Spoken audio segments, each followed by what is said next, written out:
ప్రస్తుతం మనతో పాటు ఆర్ఎండ్బి కార్పొరేషన్ చైర్మన్ మల్రెడ్డి రామరెడ్డి గారు ఉన్నారు. రామరెడ్డి గారు చెప్పండి, ఈ రోజు ఆపరేషన్ సింధూర్ ఏ విధంగా అనిపించింది? సో దేశ సమగ్రతని కావచ్చు, అలాగే 9 ఉగ్ర స్థావరాలను ధ్వంసం చేయడం ఎట్లా ఫీల్ అవుతున్నారు? ఓన్లీ ఉగ్ర స్థావరాల మీదనే అటాక్ చేసిండ్రు. ఇప్పుడు మన వాళ్ళు ఎవరైతే తప్పు చేసిర్రో వాళ్ళని ముందు వాళ్ళ పని పట్టడం, కానీ వాళ్లకు పాకిస్తాన్ వాళ్ళు సపోర్ట్ చేయడం ఎంత మటుకు సమంజసం? మాకు సంబంధం లేదంటారు, ఒకసారి మాకు సంబంధం ఉందంటారు.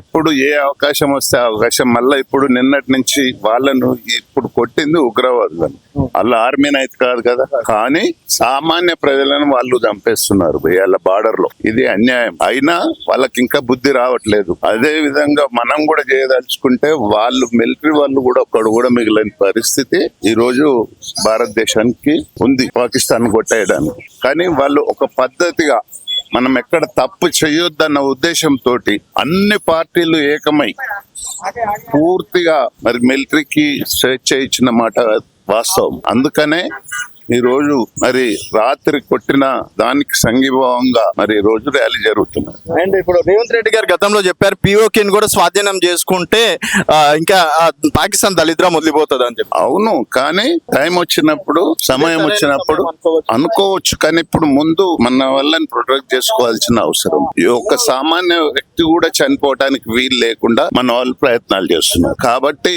మరి ఎప్పుడైతే వాళ్ళు ఇంకా తప్పులు చేసినప్పుడు అందరు చూస్తూ ఉంటారు, అన్ని దేశాల వాళ్ళు కూడా చూస్తూ ఉంటారు ఎవరు ఏ పద్ధతిలో. ఇలా ఉగ్రవాదులు వచ్చి మన వాళ్ళ 28 మందిని కొట్టేసి, దానికి ఇలా ఓన్లీ ఉగ్రవాదుల మీద మన వాళ్ళు అటాక్ చేస్తున్నారు. వాళ్ళ మిలిటరీ మీద చేయలే. ఇంకా వాళ్ళు మిలిటరీ వాళ్ళు కూడా తప్పు చేస్తే వాళ్ళకు సరైన సమయంలో సరైన బుద్ధి